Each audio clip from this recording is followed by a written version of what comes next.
तर तिथं पुण्यात आज शरद पवार यांच्या राष्ट्रवादीकडून आंदोलन केलं जाणार आहे. पुण्यातल्या वाढत्या गुन्हेगारीवर निषेध व्यक्त केला जाईल. सरकार विरोधात पवारांच्या राष्ट्रवादीचं हे आंदोलन असेल. गुन्हेगारी रोखण्यास सरकार आणि गृहमंत्री अपयशी आहेत असा आरोप शरद पवार यांच्या राष्ट्रवादीकडून करण्यात येतोय.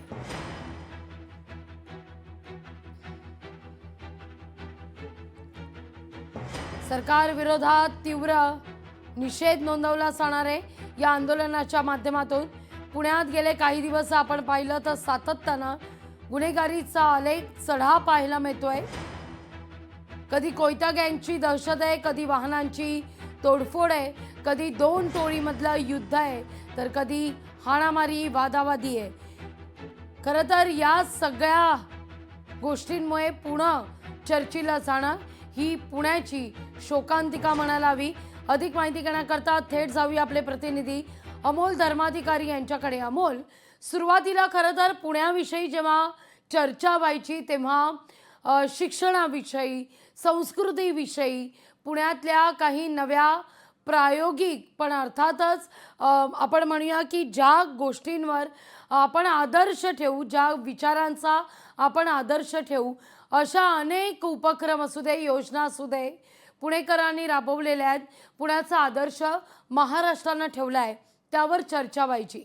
पण आज जेव्हा पुण्याविषयी चर्चा होते तेव्हा तेव्हा मात्र एकच विषय निघतो, तो गुन्हेगारीचा. गुन्हेगारीचा आलेख पुण्यात चढा पाहायला मिळतोय.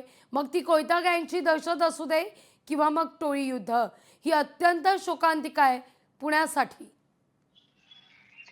नक्कीच आणि तितकीच धक्कादायक ही बाब आहे. येणाऱ्या तरुण पिढीसाठी हे खूप चिंताजनक बाब मानावी लागणार आहे. कारण गेल्या काही दिवसांपासून पुणे शहरातली जी गुन्हेगारी वाढलेली आहे, त्यामध्ये प्रामुख्यानं अल्पवयीन मुलांचा सहभाग हा अतिशय धक्कादायकरित्या वाढलेला पाहायला मिळतोय. सातत्याने 16, 17, 18 वर्षाची जी मुलं आहेत, त्यांच्या हातामध्ये पुस्तकं असण्याऐवजी हातामध्ये कोयते आणि बंदुके हे सहजरित्या त्यांना उपलब्ध होत आहेत आणि त्यामुळे पुण्यातल्या गुन्हेगारीने पुन्हा एकदा एक टोकाचं पाऊल आहे ते गाठल्याचं पाहायला मिळत आहे. दुसरीकडे या ज्या सगळ्या टोळ्या आहेत त्या या लहान मुलांना हाताशी धरून त्यांच्या टोळ्या सक्रिय ठेवत असल्याचं सुद्धा सातत्याने समोर येत आहे. त्यामध्ये बंडू आंदेकरची टोळी असेल, निलेश घाळवेची टोळी असेल, टिपू सुलतान याची टोळी असेल, या टोळ्यांमध्ये सातत्याने नवीन मुलं हे गुन्हेगारीकडे वळताना पाहायला मिळतात. ही अतिशय चिंताजनक बाब आहे आणि त्यामुळे सांस्कृतिक शिक्षणाचा माहेरघर असं ज्या पुणे शहराला म्हटलं जाते, ती ओळख हळूहळू आता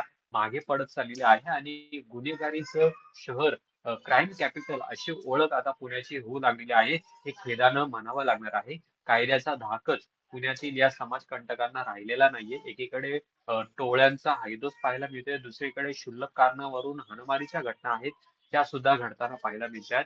पुण्यात गेल्या 4 दिवसामध्ये, म्हणजे आजचा हा 5वा दिवस आहे, पण काल जी घटना घडलेली आहे त्या घटनेनंतर 4 दिवसांमध्ये 2 खुनाच्या घटना घडलेल्या आहेत आणि त्या दोन्ही गुन्ह्यांची पार्श्वभूमी जर पाहिली तर पहिला जो खून झालेला होता, जो कोंढवा भागामध्ये झालेला होता, तो टोळी युद्धातून झालेला होता, म्हणजे सूड घेण्यात आलेला होता. आणि कालची जी घटना घडलेली आहे ती अल्पवयीन मुलांमध्येच पूर्ववैमनस्यामध्ये जी भांडण झालेली होती त्याच्यामधून हा सगळा हल्ला झालेला आहे.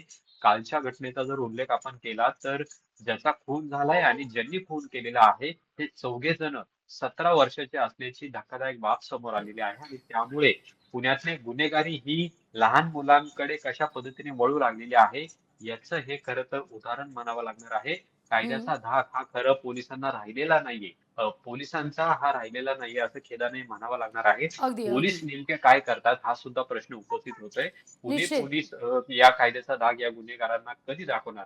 प्रामुख्याने सातत्याने आपण पाहतोय की ज्या ज्या वेळेस हे गुन्हे घडतात त्याच्यानंतर हम्म. या गुन्हेगारांची धिंड काढली जाते, मात्र निश्चित. त्याचा कोणताही परिणाम होत नाही. आणि दुसरा एक ट्रेंड, शेवटचं सांगतो, दुसरा एक ट्रेंड आपल्याला असा पाहायला मिळते की या अल्पवयीन मुलांमध्ये या टोळ्यांचं, या गुंडांचं आकर्षण हे वाढत चाललेलं आहे.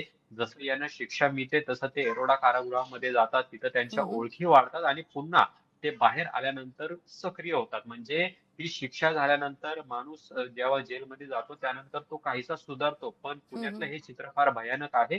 पुण्यात जेल मधून शिक्षा भोगून आलेले हे सगळे गुन्हेगार आहेत त्या तितक्याच वेगाने पुन्हा गुन्हेगारीकडे वळताना पाहायला मिळतात आणि त्यामुळे हे अगदी सगळं चिंताजनक आहे. अगदी गृहमंत्री, अगदी पुण्याचे पोलीस अमोल, आयुक्त, त्यामुळे हे पालकमंत्री सगळं चित्र एकूणच भीषण आहे, भयावह आहे आणि तेवढीच चिंता वाढवणार आहे. केवळ कायदा सुव्यवस्थेचाच मुद्दा नाहीये, तर या ठिकाणी कुठंतरी वैचारिक पातळीवर देखील प्रयत्न होण्याची नितांत गरज आहे.